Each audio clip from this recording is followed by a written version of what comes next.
I built my ranch dam with my own 2 hands nearly 10 years ago. It wasn't some massive hydroelectric project, just a sturdy stone and concrete structure across the creek that ran through my property.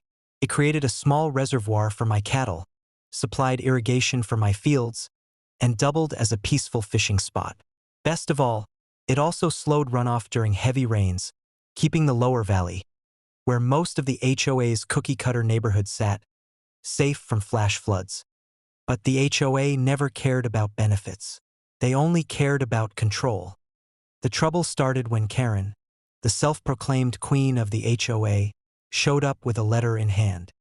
"This eyesore," she said, waving her arms toward my dam, "is a violation of county code and disrupts the natural beauty of the creek.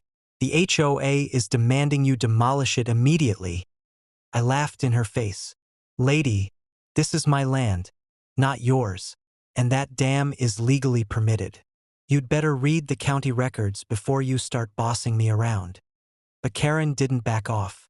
Over the next few weeks, I got hit with dozens of bogus fines, unauthorized water usage, unapproved landscaping, even obstruction of neighborhood enjoyment.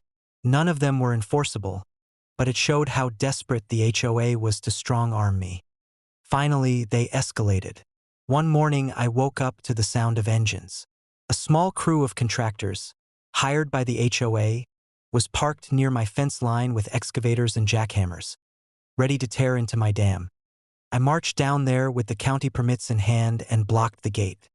"You touch that dam, and I'll have every one of you arrested for destruction of private property." The workers hesitated. Karen screeched from her SUV, "Do it! The HOA will cover the legal fees." But they didn't move. And it was a good thing because that dam wasn't just decoration. It was the only thing holding back a large upstream reservoir after months of heavy rain.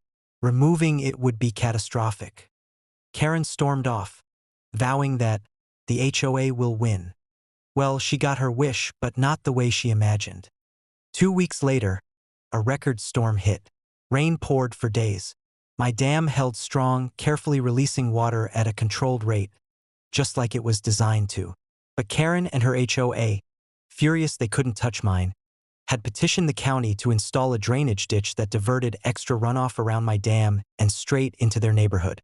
On the third night of rain, I heard it, the roar of rushing water. I drove my truck to the ridge overlooking their subdivision and saw it with my own eyes.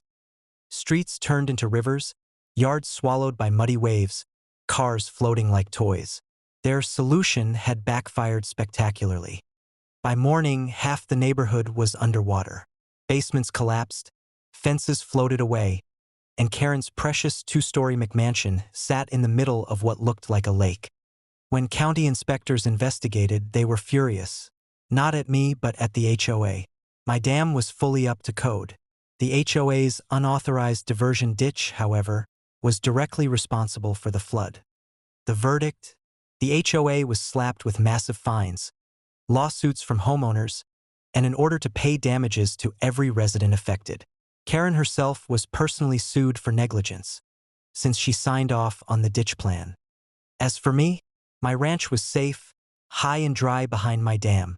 Neighbors who once sneered at me now drove up my way, asking if I had space to store belongings or park RVs while their homes were repaired.